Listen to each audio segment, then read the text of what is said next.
The Milgram shock experiment. Imagine you answer an innocent-looking newspaper ad to make a quick buck by participating in a simple memory test at Yale University, but within 20 minutes, you find yourself playing the lead role in a psychological horror movie. You are seated in front of a massive, intimidating metal control panel covered in switches, and your job is to ask a guy strapped to a chair in the room next door a few simple questions. Every time he gets an answer wrong, you press a button that zaps him with an electric shock. Sounds a bit like a twisted low-budget game show, right? But here's the sinister catch. Every time he messes up, you have to crank the voltage higher and higher. At first, it's just a tiny buzz, but soon enough, the guy on the other side of the wall starts loudly begging to stop, kicking the wall and pleading to be let go, like he's being intensely questioned by the Sith Lord himself. Your hands are sweating, your heart is hammering against your ribs like an Olympic sprinter, and you desperately want to stop. You turn to the stern-looking scientist standing over your shoulder in a crisp white lab coat, expecting him to shut down the madness, but he just stares at you with absolute zero emotion and coldly says, "The experiment requires that you continue." This absolute nightmare is the infamous 1961 Milgram shock experiment. Stanley Milgram, a social psychologist, was behind this experiment. It's a deeply unsettling study designed to see exactly how far ordinary, everyday people would go when obeying an authority figure. The guy screaming in the next room was actually just a really good actor, and the shocks were completely fake, but your brain didn't know that. You would probably love to sit there and think that you would rip off the wires, flip the table, and storm out of the room to save a stranger's life. But the dark, terrifying truth? A massive 65% of participants delivered the absolute maximum dangerous 450-volt shock. They listened to the agonizing, loud cries of distress and kept hitting that electrocution button anyway, severely shocking the imaginary person next door, simply because a guy with a clipboard told them they must continue.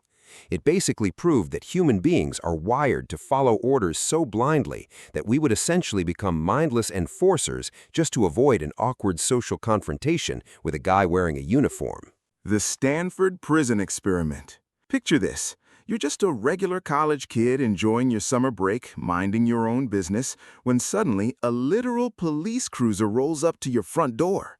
Real uniformed police officers aggressively slap cold steel handcuffs on your wrists, read you your Miranda rights right in front of your incredibly confused neighbors, and toss you into the back of a squad car. You are sweating bullets, convinced your life is over. But as it turns out, you were just arriving for your first day of a paid psychology study at Stanford University. You were dragged down into the basement of the psychology department, which has been eerily transformed into a claustrophobic, fully functioning mock prison. You were stripped of your clothes, forced into a humiliating dress-like smock, and addressed only by a number stitched to your chest. The researchers had essentially flipped a coin to decide everyone's fate. Half the volunteers became prisoners like you, while the other half, guys you were probably drinking cheap beer with just last weekend, were handed wooden batons and mirrored sunglasses to act as the guards. It sounds like a ridiculous frat prank, but it took less than 24 hours for the entire scenario to completely derail into a terrifying, real-life Lord of the Flies situation. The fake guards instantly let that tiny drop of imaginary power go straight to their heads and went completely rogue. They began subjecting you to extreme psychological torment, forcing the prisoners to sleep on the freezing concrete floor and scrub out dirty toilets with their bare hands. The dark, terrifying truth of this 1971 experiment is that the study was supposed to last a full 14 days, but it was so utterly brutal that the lead scientist, Philip Zimbardo, had to completely pull the plug after just 6 days. Why? Because perfectly healthy, well-adjusted college students were experiencing literal, uncontrollable mental breakdowns. It chillingly proved that if you hand an ordinary person a shiny badge, a pair of sunglasses, and an ounce of completely unchecked authority, they will not hesitate to transform into an absolute tyrannical monster. The Harlow monkey experiments. You have just been born into the world, expecting the warm, comforting embrace of your mother, but instead, You are immediately snatched away by giant hands and tossed into a cold, sterile steel cage. You are completely alone, absolutely terrified, and desperately crying out for comfort. Suddenly, the scientists present you with your new parents. On one side of the cage stands a terrifying, jagged monster made entirely out of freezing, sharp chicken wire that happens to be holding a bottle of milk. On the other side is a slightly less terrifying wooden dummy wrapped in a soft terry cloth towel, but it has absolutely zero food. It is basically the ultimate twisted ultimatum. Do you choose the creepy wire Terminator that feeds you, or the cuddly stuffed animal that lets you starve? This absolute horror show was the reality for dozens of infant rhesus macaques during the 1950s in the infamous Harlow monkey experiments. At the time, psychologists actually believed that babies only loved their mothers because they provided food, essentially treating human affection like a purely transactional business deal. Psychologist Harlow wanted to prove them wrong, so he decided the best way to study the pure, beautiful nature of love and attachment was to subject innocent baby monkeys to intense psychological isolation. The immediate result was exactly what you'd expect. The terrified baby monkeys would desperately cling to the soft cloth mother for up to 22 hours a day, only nervously darting over to the scary wire mother for a quick panicked sip of milk before running right back to the soft one. It proved that the need for physical comfort, safety, and love is just as biologically crucial to survival as eating. But the dark, heartbreaking truth is that Harlow didn't stop there. His experiments quickly spiraled completely into supervillain territory. He eventually started locking these highly social, intelligent baby monkeys in tiny, pitch-black sensory deprivation chambers that he literally dubbed the Pit of Despair for up to an entire year. He essentially wanted to see if he could scientifically manufacture severe clinical depression out of thin air. Spoiler alert, he did. He completely broke their spirits, transforming perfectly healthy animals into deeply traumatized, socially broken outcasts, all just to prove a point to the scientific community that hugging your kids is actually a good idea.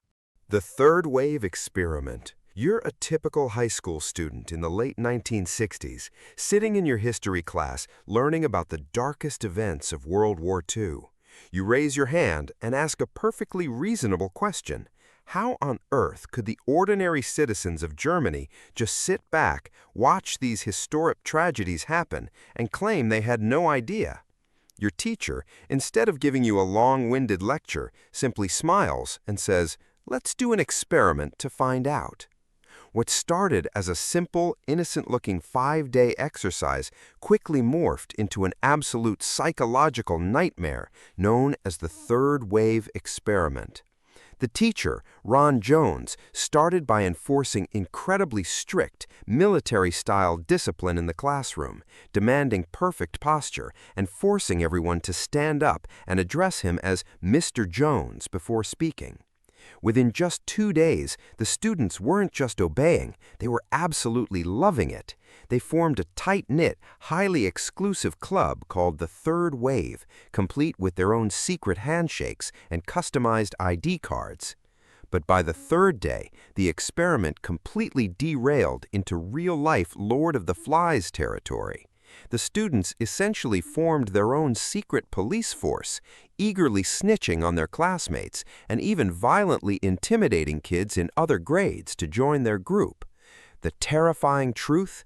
It only took 5 days for perfectly normal American teenagers to completely abandon their own individuality and willingly embrace an extreme authoritarian mindset, perfectly demonstrating how easily the human mind can be seduced by the dark, toxic allure of unchecked authority and extreme groupthink. Project MKUltra. Imagine you're just casually sitting in a diner sipping your morning coffee, and 20 minutes later you are violently hallucinating and completely losing your grip on reality simply because a literal secret agent decided to spike your drink to see what would happen. Instead of our usual scenario where you volunteer for a study, Let's look at this from a completely different, much darker angle. It is the height of the Cold War, and the CIA is sweating bullets, absolutely paranoid that the Soviets have somehow unlocked the secret to human mind control. Their logical solution to this problem? They decided they needed to figure out how to completely break and reprogram the human brain first. They were desperately trying to create real-life Manchurian candidates, sleeper agents who could be brainwashed into committed covert acts, and develop ultimate truth serums for interrogations. To pull this off, the CIA essentially went completely rogue and started running covert, highly unethical mental experiments on their own citizens. We aren't just talking about a few weird memory tests in a sterile lab. They began secretly dosing totally unsuspecting people with massive amounts of unapproved substances and other powerful hallucinogens. They subjected people to extreme sensory deprivation, electroshock therapy, and severe mental distress, basically treating human beings like disposable lab rats. If you have ever seen the show Stranger Things, MKUltra is the literal real-life government program that inspired the backstory for 11. The absolute darkest truth of this entire operation is that we don't even know the full extent of the horror. The program ran rampant for 2 full decades, from 1953 to 1973.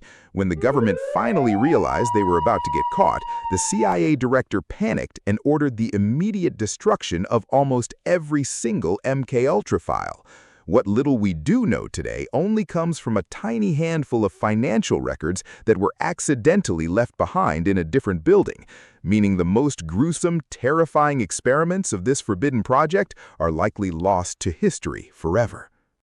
The Asch conformity experiment. You were sitting in a brightly lit university classroom with 7 other people staring at a simple piece of paper that looks like a visual test meant for a kindergartner. Your task is laughably easy. Look at a single black line drawn on the left and match its length to one of the 3 lines drawn on the right. It is painfully, undeniably obvious that line C is the exact same length. You are completely relaxed, waiting for your turn to speak, when the guy sitting next to you confidently announces that the correct answer is line A. You silently chuckle to yourself, assuming the guy desperately needs to get his eyes checked. But then, the next person chimes in and also says line A, and then the next, and the next. Suddenly, every single person in the room agrees that the objectively short, stubby line A is the perfect match. The room falls dead silent, and the stern researcher holding a clipboard turns to look directly at you for your final answer. Suddenly, your palms are sweating, your stomach drops, and you find yourself wildly questioning your own fully functioning eyeballs. This absolute mind-bender was the 1951 Asch conformity experiment. Psychologist Solomon Asch wanted to see if the sheer invisible weight of social pressure could actually force a perfectly rational person to deny their own reality.